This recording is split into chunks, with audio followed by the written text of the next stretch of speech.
Alors un point particulier sur lequel je veux attirer votre attention, c'est l'écoffrage.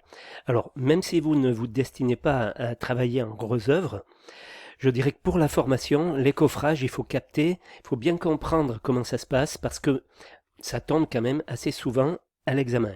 Donc pour bien capter et surtout éviter de faire des erreurs à l'examen, je vous indique, c'est pour ça que j'ai rajouté ce diaporama et cette vidéo, parce que j'ai remarqué qu'il se fait souvent des erreurs.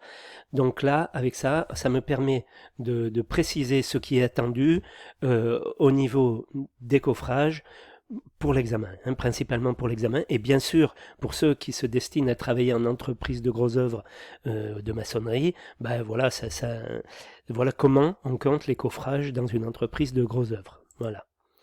Donc, point de vigilance tout d'abord, vérifier pour les coffrages de les livrer sur le chantier, donc en frais de chantier pour certains coffrages, de les nettoyer et les maintenir en place pour couler le béton, donc il faut tenir compte de tous ces frais. Ce sera un temps unitaire de mise en œuvre et éventuellement un prix d'amortissement du matériel de maintien. De les protéger à chaque utilisation, donc l'huile de décoffrage, qu'il faut compter dans les frais de coffrage. Donc le sous-détail en déboursé sec se présente donc avec comme des matériaux, du bois, ça peut être du bois comme sur l'image là, ou amortissement du coffrage au mètre carré, s'il est loué, hein, pour les banches éventuellement. L'amortissement du matériel de maintien, les étais, les bastins, les serre-joints, vous voyez qu'il y a tout un appareillage pour maintenir le coffrage, éviter qu'il s'ouvre. Hein. Donc, suivant qu'on coffre un poteau, une poutre, un plancher, un linteau, à chaque fois, il y aura du matériel de maintien. Voilà, donc celui-là, il faut le compter aussi. Protection, si nécessaire, hein, du coffrage, pour qu'il dure plus longtemps. Main-d'œuvre de mise en place. Voilà. Donc on a tout d'abord les coffrages ordinaires. Donc coffrage ordinaire.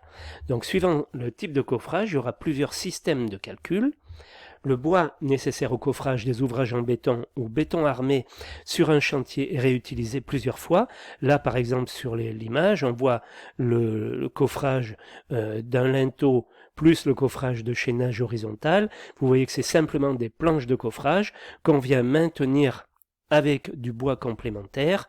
Voilà, donc ça c'est du coffrage ordinaire. La sous-face du linteau, c'est du coffrage ordinaire aussi avec des planches de coffrage qu'on va réutiliser plusieurs fois.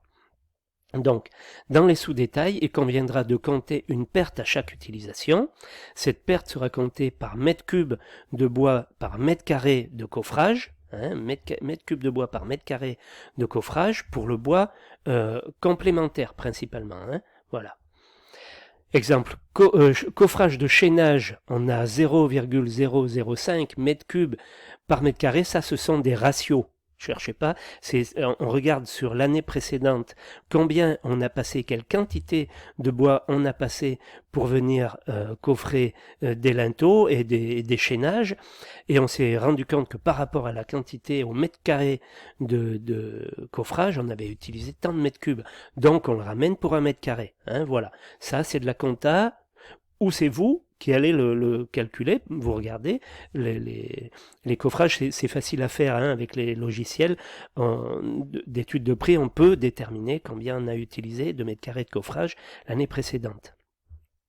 Cela veut dire qu'à chaque fois que je vais exécuter un mètre carré de coffrage, je vais perdre 5 litres de bois non réutilisable.